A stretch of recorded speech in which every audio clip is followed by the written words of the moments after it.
మార్చి నెల 20వ తేదీతో జైనామ సంవత్సర పాల్గొన మాసం వెళ్ళిపోతున్నది కనుక సింహరాశిలో జన్మించిన జాతకులు 1వ తేదీ 8వ తేదీ 11వ తేదీ ఈ 3 రోజుల్లో కూడా హామీ సంతకాలు మాత్రం చేయవద్దు. ఎట్టి పరిస్థితుల్లో కూడా హామీ సంతకాలతో పాటు కొంతమంది ప్రామిస్ నోటు మీద సాక్షి సంతకం కూడా చేస్తుంటారు. అలాంటి సాక్షి సంతకాలు హామీ సంతకాలు ఇలాంటివి మాత్రం అస్సలు వద్దు. 1, 8, 11 ఈ 3 రోజుల్లో. అలాగే ఈ 3 రోజుల్లో కూడా మీకు కోపం వచ్చినా ఎదుటివారికి కోపం వచ్చినా రచ్చరచ్చ అవుతుంటుంది. కనుక ఎదుటివారికి కోపం వచ్చినా మీరు మౌనంగా ఉండండి. మీ కోపం వచ్చినా కంట్రోల్గా ఉండటానికే ప్రయత్నం చేయండి. అయితే 1వ తేదీ 8వ తేదీ 11వ తేదీ ఈ 3 రోజుల్లో కూడా సింహరాశి జాతకులు నిమ్మకాయను కానీ లేక నిమ్మ పండును కానీ ఉదయం నుంచి సాయంకాలం వరకు సూర్యోదయం నుంచి సూర్యాస్తమయం వరకు ప్రతి గంటకి 3-4 సార్లు వాసన చూస్తూ ఉండండి. అయితే కుడి చేత్తో పట్టుకొని నిమ్మ పండుని వాసన చూడండి తప్ప ఎడమ చేత్తో పట్టుకొని పండుని మాత్రం వాసన చూడకండి. 1, 8, 11 తేదీలలో కుడి చేత్తోనే నిమ్మ పండు పట్టుకోండి. మీ గృహంలో నుంచి పండు తీసుకునే సమయంలో కూడా కుడి చేత్తోనే తీసుకోవడానికే ప్రయత్నం చేయండి. ఇక్కడ ఒక్క విషయాన్ని మనం గమనించాలి. ఇది గతంలో జరిగిన విశేషం. ఈ రెమెడీ నేను ఒకరికి చెప్తే ఆ రెమెడీ గల వ్యక్తికి అంగవైకల్యం కారణంగా కుడి చేయలేదు. అతను ఎంతో బాధపడాల్సిన అవసరం కూడా ఉందని ఆ సమయంలో అనుకున్నాడు. కానీ అలాంటి పరిస్థితులు ఉన్నటువంటి వారు ఏమిటి అంటే ఆ నిమ్మకాయ పైన ఉండేటువంటి ఏదైతే తొక్క ఉంటుందో పసుపు రంగులో ఉండేటువంటి తొక్క, ఆ తొక్కనంతా తీసి రోటిలో కానీ చిన్న మిక్సీలో వేస్తే కొద్దిపాటి పేస్ట్ అవుతుంది. ఆ కొద్దిపాటి పేస్టుని ఆకుపచ్చ వర్ణంలో ఉన్నటువంటి చిన్న వస్త్రంలో, పాత వస్త్రమైనా చాలు, కొత్తది అవసరంలే, దాంట్లో కట్టుకొని అది కుడివైపు ఉన్నటువంటి పాకెట్లో, అంటే షర్ట్ కానీ ప్యాంట్ కానీ ఆ ప్యాకెట్లోనే ఉంచుకోండి. కుటుంబ సభ్యులు ఎవరైనా సరే అది చేసి ఆ ప్యాకెట్లో పెడతారు, చాలు. సాయంత్రం కాగానే మరలా వారి చేత తీసేసి పక్కన పడేసేయండి. అయితే 1, 8, 11 తేదీల్లో ఉదయం నుంచి సాయంకాలం వరకు చూసినటువంటి నిమ్మ పండు లేక నిమ్మకాయని మాత్రం గృహ అవసరాలకు వినియోగించవద్దు. అది ఆ రోజు సాయంకాలమే డస్ట్బిన్లో పారేయటానికే ప్రయత్నం అంటూ చేయండి సింహరాశి జాతకులు. ఇక వృత్తి ఉద్యోగ వ్యాపారాలలో మంచి పదునైనటువంటి ఆలోచనలు వస్తూ ఉంటాయి. ఈ ఆలోచనలకు తగ్గట్టుగా మీరు కదులుతూ ఉంటారు, పావులు కదుపుతూ ఉంటారు, కొత్త కొత్త పరిశోధనలు చేస్తూ ఉంటారు. ఎన్ని పరిశోధనలు చేసినప్పటికీ ఎక్కడో చిట్ట చివరిలో ఆ పరిశోధనలో ఫాల్టో లేక మీ ఆలోచనలో కొంత వక్రం చోటు చేసుకున్న కారణంగానో కొంత వ్యతిరేకతలు చోటు చేసుకునే అవకాశం ఉంది. కనుక ఈ మార్చి నెల 7వ తేదీ తర్వాతనే మీ ఆలోచనకు పదును పెట్టండి తప్ప 7వ తేదీ లోపల మాత్రం పదును పెట్టకండి. 7వ తేదీ తర్వాతనిచ్చే మీ ఆలోచనని ముందుకు తీసుకుని వెళ్ళటానికి, దూసుకొని ముందుకు పోవడానికి ప్రయత్నం అంటూ చేయండి.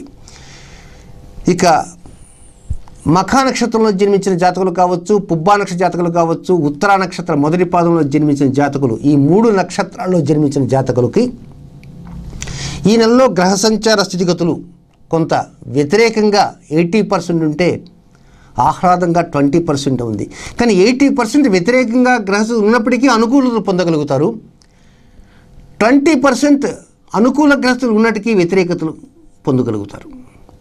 కనుకనే మఖా నక్షత్రం, పుబ్బా నక్షత్రం, ఉత్తరా నక్షత్రం జన్మించిన జాతకులు 1వ శుక్రవారం అంటే 6వ తేదీ, 3వ సోమవారం అంటే 16వ తేదీ, 4వ బుధవారం ఈ రోజుల్లో 1వ శుక్రవారం, 3వ సోమవారం, 4వ బుధవారం ఈ రోజులలో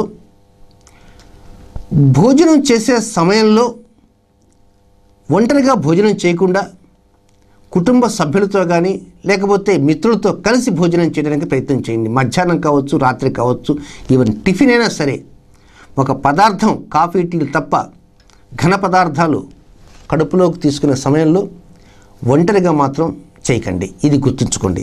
ఇక మఖా నక్షత్రంలో జన్మించిన జాతకులకి స్నేహిత సంబంధమైనటువంటి బాధ్యతను ఒకరు అప్పజెప్పినప్పటికీ స్వీకరించలేకపోయినందుకు క్షమాపణలు చెప్పుకుంటారు.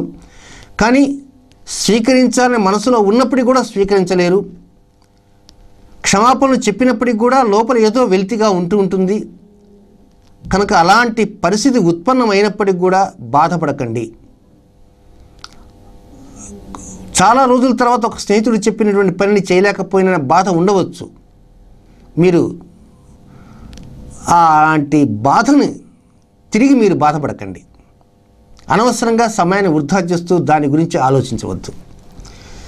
కపట స్వభావాల యొక్క ఆంతర్యం తెలుసుకుంటారు. తద్వారా 2వ వారం 8వ తేదీ నుంచి 14వ తేదీ మధ్యలో మాత్రం ఈ కపట స్వభావాలు చేసేటువంటి ఆంతర్యాన్ని తెలుసుకొని జాగ్రత్త పడతారు. ఆర్థిక నష్టం లోను కాకుండా చాలా వరకు బయటపడగలుగుతారు. అయితే స్పెక్యులేషన్ మాత్రం మొదటి 2 వారాలు యోగవంతంగా ఉండవు అనేటువంటి విషయాన్ని కూడా గుర్తుంచుకోవాలి. ఉద్యోగస్తులు అధికారుల వద్ద మాత్రం కొంతవరకు సంయమనం పాటించండి. బెట్టుగా మాట్లాడవద్దు. చాలా వరకు వినయ విధేయతలతో ఉంటూ పనులు జరుపుకోవడానికే ప్రయత్నించండి. మీరు ఎప్పుడైతే కొంచెం బెట్టుగా ఉంటే మాత్రం కొన్ని సందర్భాల్లో మీకు అనుకూలంగా ఉంటుందేమో తప్ప ఈ మార్చి నెలలో మాత్రం అనుకూలం అనేది ఉండదు. కనుక వినయ విధేయతలకి ఎక్కువ ప్రాధాన్యత ఇవ్వండి. ఇక పుబ్బా నక్షత్ర జాతకులకి ధనం మంచి నెలప్రాయంగా ఖర్చు పెడతారు. ఆదాయం కూడా అంతంత మాత్రం ఉన్నప్పటికీ కూడా ఖర్చు భాగం ఎక్కువగా ఉంటుంది. ఒక్కోసారి రుణం తీసుకొని కూడా ఖర్చు పెట్టేటువంటి అవకాశం వస్తుంది. కానీ రుణం తీసుకునే సమయంలో మాత్రం ఎట్టి పరిస్థితుల్లో కూడా 5వ తేదీ లోపల మాత్రం రుణం తీసుకోకండి.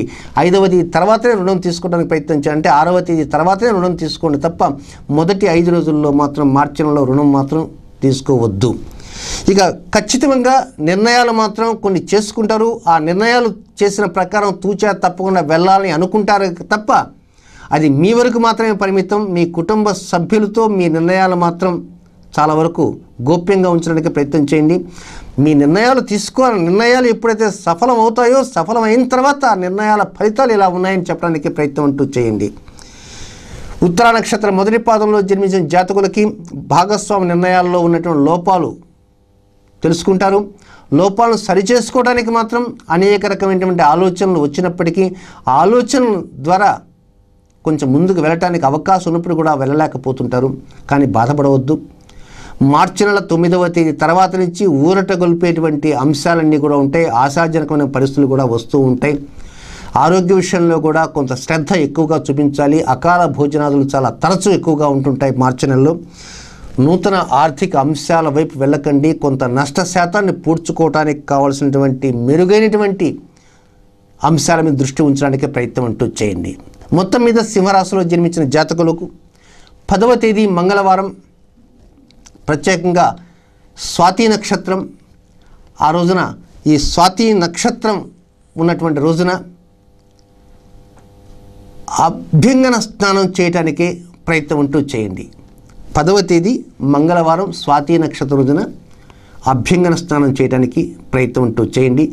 శుభకరమైనటువంటి పరిస్థితులతో మంచి అనుకూల వాతావరణంతో చెప్పిన పరిహారాలన్నీ కూడా తూచా తప్పకుండా పాటించగలిగితే సమస్య నుంచి గట్టెక్కటమే కాకుండా నూతన అంశాల మీద దృష్టి పెట్టి మీ ఆరోగ్య విషయంలోనూ ఉద్యోగ వ్యాపారాదుల్లోనూ రుణ సమస్యల నుంచి బయటపడుతూ సంతాన విషయాల్లో మంచి లబ్ధిని పొందగలుగుతూ గృహ కుటుంబ ఆర్థిక సంపత్తిని పొందగలిగేటువంటి అవకాశాలు వస్తాయని చెప్పడంలో అతిశయోక్తి ఏం లేదు, ఎంతమాత్రం లేదు.